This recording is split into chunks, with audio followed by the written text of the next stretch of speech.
পুঁটি মাছে আছে প্রচুর পরিমাণে ভিটামিন, তাই সপ্তাহে একদিন পুঁটি মাছ খেলে দারুণ উপকার মেলে। তাই আজ বানালাম পুঁটি মাছের অম্বল। তার জন্য নিয়েছি বড় সাইজের পুঁটি মাছ ও একটা স্লাইস করে কাটা কাঁচা আম, আর নিয়েছি কাঁচা লঙ্কা, হলুদ, চিনি, নুন, সর্ষে, শুকনো লঙ্কা, সর্ষের তেল।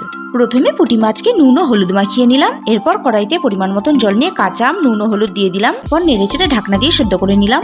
এরপর ঢাকনা খুলে জল থেকে আমগুলোকে তুলে নিলাম। এবার কড়াইতে পরিমাণ মতন তেল দিয়ে মাছগুলোকে হালকা করে ভেজে নিলাম।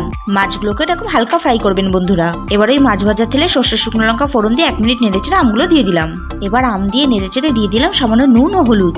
নুন হলুদ দিয়ে আমটাকে 1 মিনিট ভেজে নিয়ে দিয়ে দিলাম 2টো চেরা কাঁচা লঙ্কা। কাঁচা লঙ্কা দিয়ে আরো 1 মিনিট নেড়েচেড়ে দিয়ে দিলাম পরিমাণ মতন জল। জল দিয়ে ভালোভাবে নেড়েচেড়ে মিশিয়ে নিলাম। ঝোল ফুটে উঠলে আমি ভেজে রাখা মাছগুলো দিয়ে দিলাম। এবার ভালোভাবে নেড়েচেড়ে একে একে দিলাম নুন, চিনি ও 2টো চেরা কাঁচা লঙ্কা। এবার ভালোভাবে সবকিছু মিশিয়ে ঢাকনা দিয়ে ঢেকে 5 মিনিট রান্না করে নিলাম। 5 মিনিট বাদে ঢাকনা খুলে নেড়েচেড়ে নামিয়ে নিলাম। ব্যাস, দুর্দান্ত স্বাদে পুঁটি মাছের অম্বল রেডি হয়ে গেল।